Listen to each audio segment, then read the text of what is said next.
भैया 4 महीने बचे हैं बोर्ड्स को आने के लिए और एसएसटी का एस भी नहीं पता। अरे सोशल साइंस वो मैं बोर्ड से 7 दिन पहले पढ़ के पास हो जाऊंगा। भैया सारे सब्जेक्ट बन रहे हैं पर ये सोशल साइंस नहीं बन पा रहा है। तो आजकल के टाइम में हमारे पास यही 3 कैटेगरी के स्टूडेंट्स हैं। तो अगर आप भी यही सोच रहे हैं कि मैं सोशल साइंस जैसे एग्जाम में 7 दिन पहले पढ़कर इसे क्रैक कर लूंगा, तो शायद आप गलत हैं, क्योंकि मेरे दोस्त बोर्ड एग्जाम्स के लिए सिर्फ 4 महीने बचे हैं। और अगर आपका भी गोल है कि आप क्लास 10th में 90% या 95% प्लस अचीव करें, तो ऐसे काम नहीं चलेगा।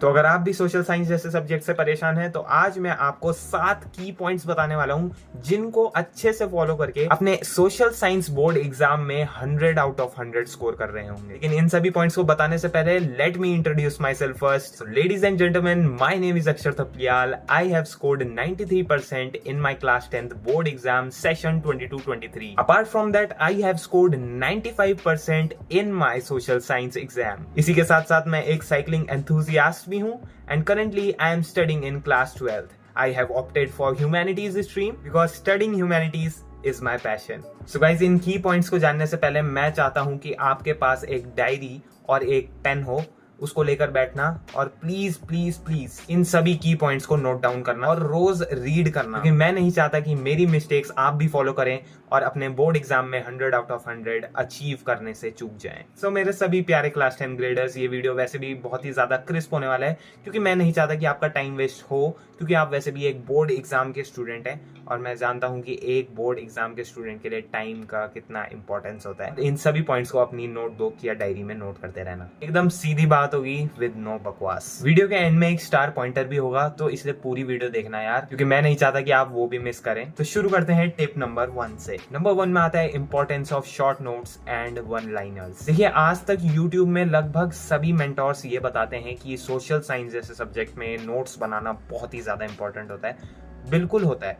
देखिए, मैं मना नहीं कर रहा हूँ कि नोट्स मत बनाइए। देखिए, नोट्स तो इंपॉर्टेंट है अगर आपके पास ज्यादा टाइम है, पर जैसे कि अब हमें पता है कि 4 महीने ही बचे हैं हमारे बोर्ड एग्जाम्स के लिए, सभी चैप्टर्स के फुल नोट्स बनाने का अब टाइम नहीं रह गया है। जो भी आपको अपनी सोशल साइंस की बुक में डिफिकल्ट पैराग्राफ लगे ना, मैं चाहता हूं कि आप उसके बगल में वन लाइनर्स में उसके बारे में डिस्क्राइब कर दो, ताकि आपको एक रफ आइडिया लग जाए कि इस पर्टिकुलर पैराग्राफ में क्या लिखा गया है। क्योंकि जब भी आप इन वन लाइनर्स को अपनी बुक्स में मेंशन करेंगे ना, आपका ब्रेन ऑटोमेटिकली वही पिक्चर बना देगा कि इस पैराग्राफ में क्या लिखा गया है और किस चीज की बात की गई है। देखिए, मुझे भी पता है सोशल साइंस में कई ऐसे टर्म्स होते हैं जिनको याद करना बहुत आसान नहीं होता है, पर जब मैं क्लास 10th में हुआ करता था, इन्हीं शॉर्ट नोट्स और इन वन लाइनर्स की हेल्प लिया करता था। चलिए बढ़ते हैं टिप नंबर 2 पर।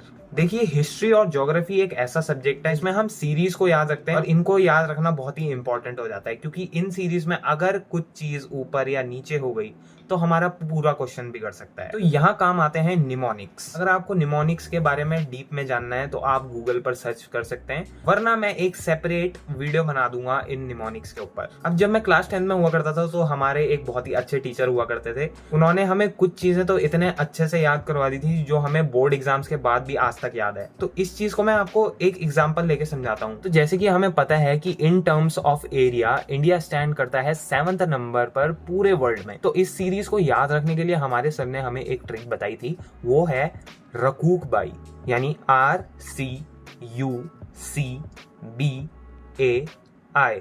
R stands for Russia, C stands for Canada, U stands for USA, C stands for China, B stands for Brazil, A stands for Australia and I stands for India। तो देखा आपने कितना easy हो गया mnemonics से इस series को याद रखना। तो कॉम्प्लेक्स टॉपिक्स में निमोनिक्स हमारी बहुत ज्यादा हेल्प कर लेते हैं और ये निमोनिक्स गूगल पर इजीली अवेलेबल है। तो आप इस चीज को लिख सकते हो अपनी बुक्स में जहां पर भी आपको कोई टॉपिक डिफिकल्ट लगे। तीसरी trick is about open ended question answers. देखिए, सोशल साइंस हमारा ऐसा एग्जाम है जिसमें जरूरी नहीं है कि आपको सभी बुकिश नॉलेज की जरूरत है। ज्योग्राफी और इकोनॉमिक्स में कई ऐसे क्वेश्चन आंसर होते हैं जिसको हम अपने सेल्फ अवेयरनेस के दम पर लिख सकते हैं। मुझे आज भी याद है, मेरे क्लास 10 बोर्ड एग्जाम में 3 क्वेश्चन आंसर्स ऐसा आए थे जिसे मैंने पूरे अपने सेल्फ अवेयरनेस के दम पर लिखा था। जी हाँ, बिल्कुल उनके बारे में बुक में मेंशन किया गया था, पर एग्जाम सेंटर में I was not able to memorise them. हाँ, हिस्ट्री और पॉलिटिकल साइंस में कुछ ऐसा डेटा होता है जो कि याद रखना जरूरी होता है, पर ज्योग्राफी और इकोनॉमिक्स में बहुत सारे ओपन एंडेड क्वेश्चन आंसर्स हो सकते हैं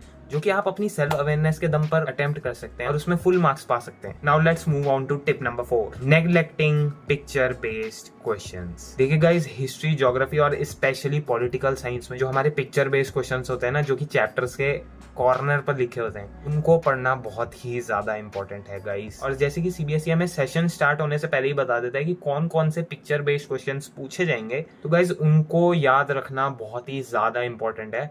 यू नेवर नो कि कब कोई पिक्चर बेस्ड क्वेश्चन आ जाए। ऐसा सीन मेरे साथ हुआ था और उसके लिए मैं डेडिकेटेड वीडियो बनाऊंगा अगर आप चाहते हो तो हमें पिक्चर बेस्ड क्वेश्चन बिल्कुल भी नेग्लेक्ट नहीं करने हैं। बेसिकली ऑब्स्टिकल्स हैं जो कि हमें 100 स्कोर अचीव करने से रोक रहे हैं। टिप नंबर 5, अब गाइस जैसे क्लास 10th में ज्योग्राफी, हिस्ट्री और पॉलिटिकल साइंस जैसे सब्जेक्ट्स में मैप वर्क भी होता है, तो सीबीएसई हमें सेशन स्टार्ट होने से पहले बता देता है कि इस चैप्टर से क्या क्या मैप वर्क पूछा जाएगा, कौन सी प्लेसेस पूछी जाएंगी, किन चीजों को आइडेंटिफिकेशन के लिए पूछा जाएगा, किस चीज को लेबलिंग के लिए पूछा जाएगा, एटसेट्रा। तो मैं आप सभी लोगों से एक रिक्वेस्ट करूंगा कि एक पेज में ना इन सभी मैप वर्क को आप लिख दो, उसके सामने उनकी प्लेसेस लिख दो और उसे ना ऑल्टरनेटिव डेज में देखना और प्रैक्टिस करना स्टार्ट कर दो। मैंने क्लास 10 में ऐसा ऑब्जर्व किया कि जब भी मैं कुछ प्लेस याद नहीं कर पाता था, मैं उस पेज से गो थ्रू होता था और वो पेज की सारी लिखी इंफॉर्मेशन सेशन के एंड तक मेरे दिमाग में छप चुकी थी। बेशक मैंने मैप वर्क की भी बहुत प्रैक्टिस की थी और क्लासरूम में ही मेरे सोशल साइंस के टीचर मैप से रिलेटेड हमें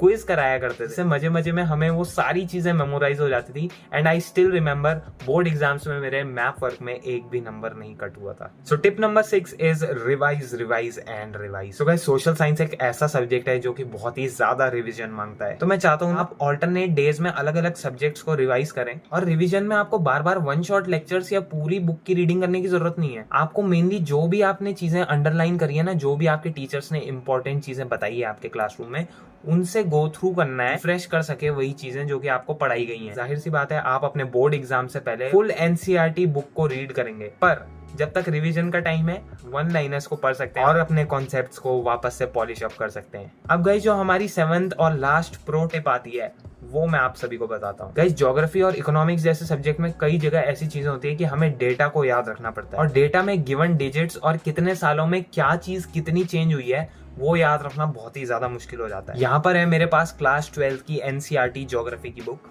अब मुझे ना इसमें पढ़ते पढ़ते एक बहुत ही ज्यादा कॉम्प्लेक्स टॉपिक लगा, डेमोग्राफिक ट्रांजिशन थ्योरी।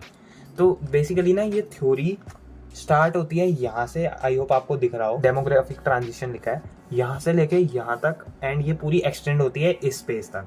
इस थ्योरी में पूरा डेटा दिया गया है कि इंडिया में किस साल में कितनी पॉपुलेशन ग्रोथ हुई है और उसमें क्या चेंजेस देखने को मिले। सिर्फ इतने पेज में समराइज कर दिया देखो। और इस पूरी थ्योरी को मैंने समराइज किया with the help of arrows and mnemonics. इसके साथ साथ मैंने और भी क्रिएटिव चीजों का यूज किया है। खैर इस चीज को अभी के लिए सरप्राइज रख लेते हैं। अगर आप लोग चाहते हैं कि मैं इस स्ट्रेटेजी को भी शेयर करूं तो मुझे कमेंट सेक्शन में बताओ। अगर मुझे बहुत अच्छा रिस्पांस मिला इस वीडियो पर तो मैं डेफिनेटली इस टिप पर वीडियो बनाऊंगा। तो दोस्तों आई होप आप सभी को ये वीडियो पसंद आई हो और मैं चाहता हूं आप सभी लोग क्लास 10th बोर्ड एग्जाम में 100 आउट ऑफ 100 स्कोर करें in your social science exam. देखिए गाइस आप सभी के लिए लेट नाइट तक वर्क किया जा रहा है। अगर आपको ये वीडियो पसंद आई है तो लाइक कीजिए। मेरा काम था आप सभी को अपने एक्सपीरियंसेस बताना। अगर कोई एवरेज बच्चा इस वीडियो को बिना लाइक किए भी टॉपर जैसे 100 आउट ऑफ 100 ला रहा है, so this is the biggest achievement for me. इसी के साथ साथ गाइज मैं एक और एडिशनल इन्फॉर्मेशन आप सभी को बताना चाहता हूँ। इस चीज के लिए मुझे आप सभी के सजेशन चाहिए होंगे। मैं अभी 2-3 दिन से रिसर्च कर रहा था यूट्यूब पर, तो मुझे पता चला कि ह्यूमैनिटीज के लिए कोई भी ज्यादा कंटेंट यूट्यूब पर अवेलेबल नहीं है, स्पेशली फॉर ज्योग्राफी। तो गाइज अगर आप चाहते हैं कि मैं ह्यूमैनिटीज के फील्ड में भी आप सभी को ऐसी टिप्स दूं या हम लाइव सेशन करें या मैं वन शॉट लेक्चर्स भी इस चैनल पर पोस्ट करूं,